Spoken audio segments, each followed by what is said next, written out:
The nerfs are in. Ongoing Thanos, Lockjaw Thanos is out of the meta, and Shuri Red Skull has taken a top spot with some changes. No Arrow, no Arnim Zola. We have a little different take on this Shuri Red Skull deck in this video, and if you're ready to see what, in my opinion, is the top deck in Marvel Snap right now, then you know what to do, Valley Club. Find that like button. Let's go snap it! ValleyFlyin.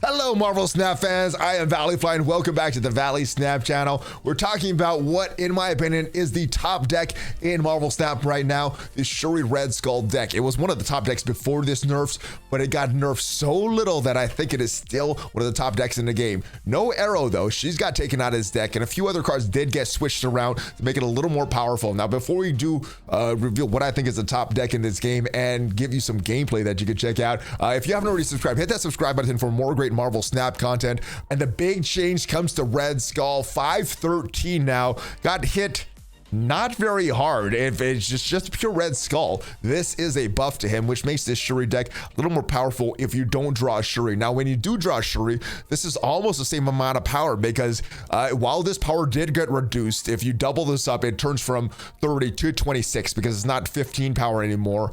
Enemy cards at this power are at this location are going to have 1 power instead of 2. So effectively, the difference that you will be putting on the board at a full location is pretty much the same. And if it's not a full location, you're still having a bigger difference than your opponents, unless you zero this card out or something. So Red Skull did get a slight change, but he's still a very good card. Other card that got changed in this last update was She-Hulk, and she went from a 6'10 to a 6'9, still a very strong card. It still works very good in this deck. If we double up her power, turns into 18 power, which is still very, very good. We still copy that with Taskmaster all in the final turn. All right, Taskmaster also got changed. It makes it a little more risky to use this Taskmaster if you don't have a protected Red Skull, because if that thing dies, well, the card needs to be in play for Taskmaster to copy that. So now if you get Shang-Chi'd with your Red Skull, well, Taskmaster's not going to copy it, but we do have some other options there. Now, previously, sometimes we would play that unprotected Red Skull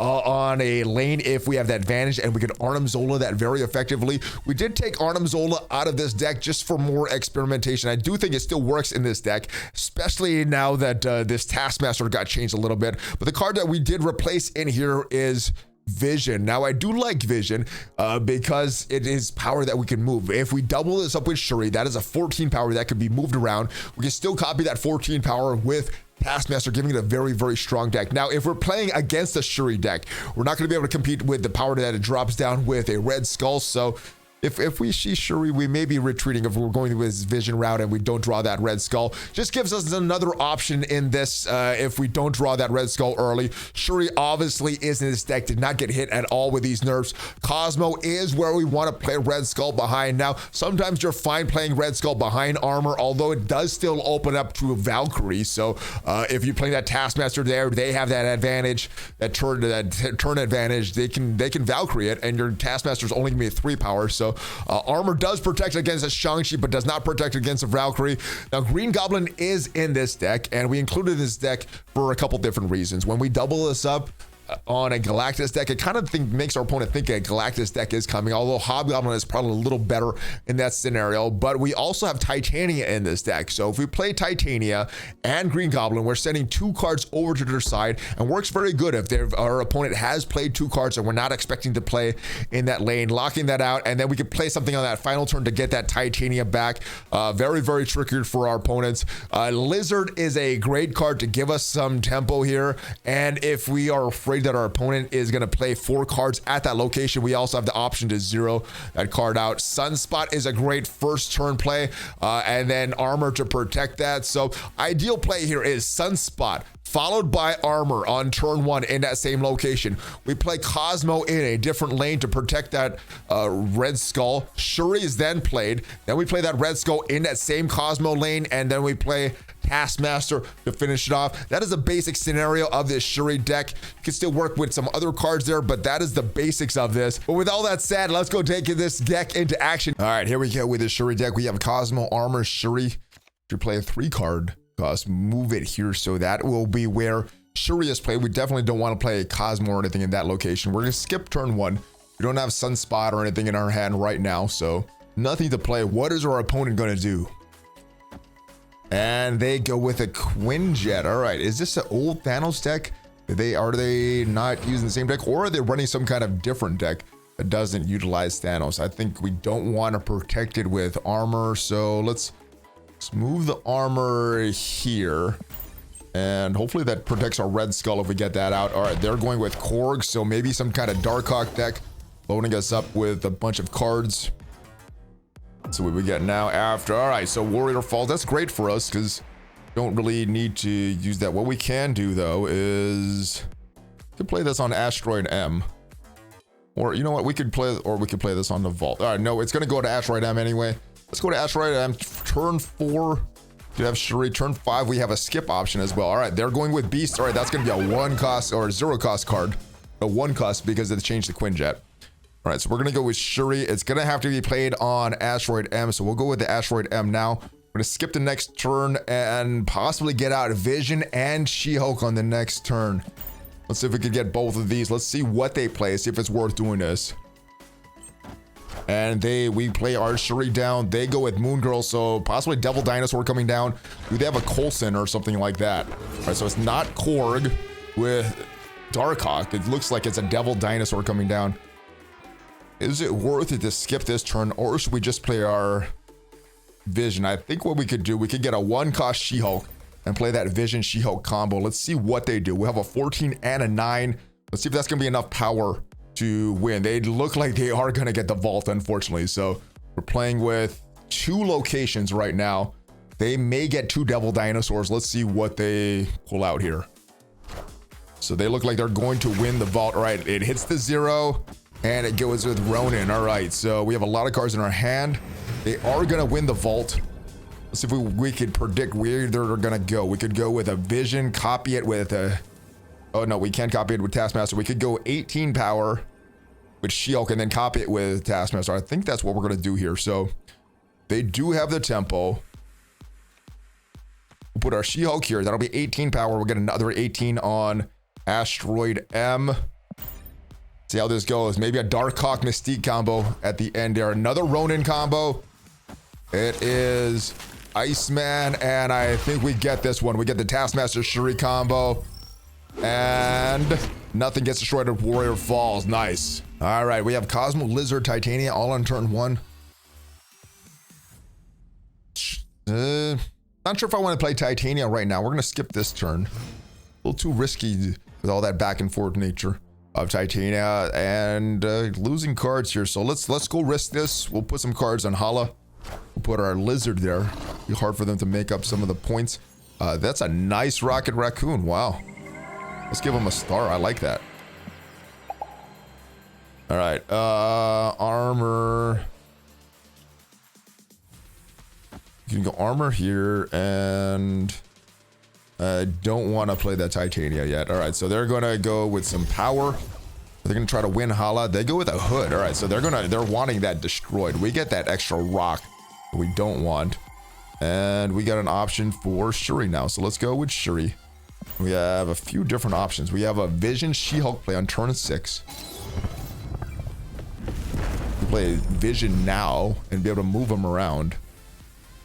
I think the better option is Red Skull. You can put Red Skull here. We could put Vision here, give us a 14 power that we can move around. And then have a Red Skull Titania on the final play. And I think that's what I want to do. Let's give a big Vision. That way it can't get remove the ongoing effects from a Valkyrie or something like that later. All right, so we do another 14 followed by Titania. We won't be able to move this Vision around. So I think we're going to keep the 14 and we're going to go with this. All right, so they're going to have a little bit more power there. They didn't play anything on Rescue on that final turn or that last turn. So that's all the power that they have. I think we're going to win the middle location. The big question is, are we going to have that last location? They're giving us a thumbs up. Let's go with it, guys. They snapped. Do I stay or do I retreat? I think I'm gonna make up that Taskmaster. 14 plus 5. What do they have? They get Valkyrie, so they don't hit us yet. They have 15. We have 14. Matching them, and we have, so they didn't pay attention to the tempo there. Give me that what just happened, and we get the victory. Nice.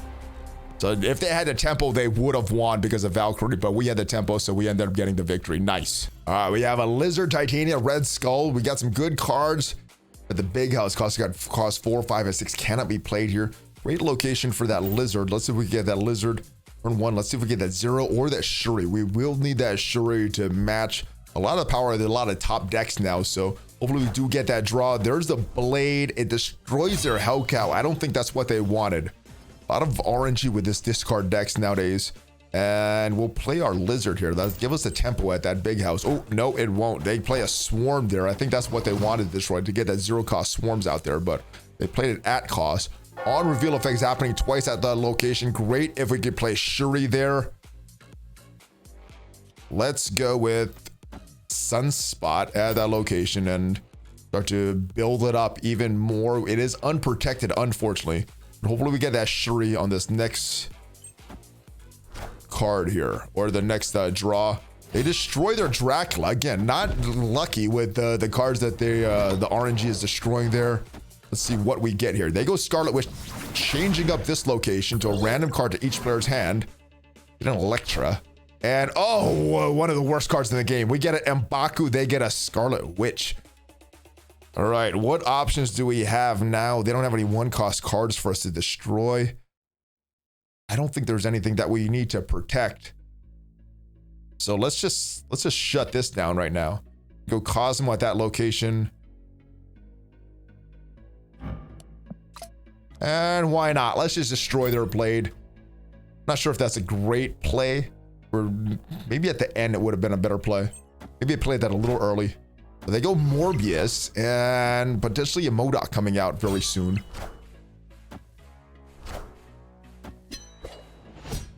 All right, so they're running out of space there. We gave them that option. This and we could go 0, Titania. Little bit of a misplay, I think, with the. Let's go Titania here. Let's go Armor here. Let's see what they react with. They go with a Wong, and weird play of Wong. I'm not sure why they put the Wong there. Maybe just for the 2 power. Maybe because we don't have that on reveal effects. We ruined their Camouflage. Not sure what the point of that Wong play was. I'm confused right now. All right, so. And I think the final play right now is the Red Skull here. That'll give us the middle. They probably are going to win the big house, and the big question right now is what will they do with Camouflage? Will they play anything behind that Cosmo, that 8 power? Let's see. All right, they go Camouflage. Will it do something with the big house? So we get the big house. We get the hub. They get Camouflage. I'll take it. I like it. All right, we got a Sunspot armor for turn 1 and 2, so looking pretty good.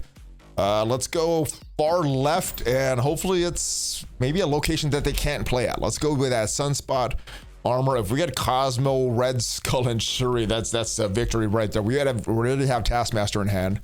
0 would also be good. We haven't seen She-Hulk in a few games, so maybe we'll get She-Hulk. This one, they go Suns. We have our Sunspot there. Asteroid M is the middle location. And we're going to protect our Sunspot with our armor. And also potentially protecting a Red Skull. Not against a Valkyrie or something like that, though. Oh, there you have a Luke Cage. I'm expecting some kind of Typhoid Marys. Or, oh, there we go. Perfect. So that worked out. Sanctum Sanctorum. We want to skip this turn. I don't think we want to skip this turn. So let's go with Lizard here just to get a little bit more tempo. And any turn that we skip is just going to keep powering Sanctum Sanctorum. Unless they got some kind of reach with like a Dr. Doom. Oh, that is not nice. They give us an ugly green goblin. All right, so we get that Titania for now. They still probably had a plan to get that Titania back. But I guess we're going to go with Shuri here. We have the options of Red Skull on Asteroid M. Unfortunately, we're not protected at all, though. So they do have the option to Shang-Chi us. And hopefully they don't. All right, we go. They're going Cerebro. Okay, interesting. And I think we go Red Skull on Navaldir. All right, so we'll get that Titania back. And we'll get a lot of power from our Red Skull for now. Do I want to do this now or later? I do want to do this now, but it does open it up to a Shang-Chi, unfortunately. Risky play here. We got a lot of power on the board. We have a Lizard. We have a Red Skull. They stormed that location. Wind, aid my hand. All right, and a Storm moves. We get the Titania back. They get a Miles Morales. Gets moved there. And the Titania moves back there. All right, so we have our Red Skull coming, and the Titania is back with us. We're gonna go Taskmaster in the middle. It looks like we already have Sanctum Sanctorum Wand. They retreat. Nothing for them to do at this point. All right, and that is it, guys. This deck is still one of the top decks in the meta. Let me know which version of this Shuri Red Skull deck you like better. The one with Vision and Green Goblin, or the one with Arrow and Arnim Zola, or some other version of this Shuri Red Skull deck, guys. This is the top one in the game, so hopefully you're using it with your climb, and we'll feature some other decks that you could have some fun with in the next coming days. So that is it, guys. Hopefully you're enjoying this patch, the good and the bad with it. I'll see you guys next time, though. If you haven't already checked me out on social media, check out some of the social media channels and check out some of the other videos on this channel. I will see you guys next time. Have a great rest of your day. Hulk fist bump, ValleyFlyin out.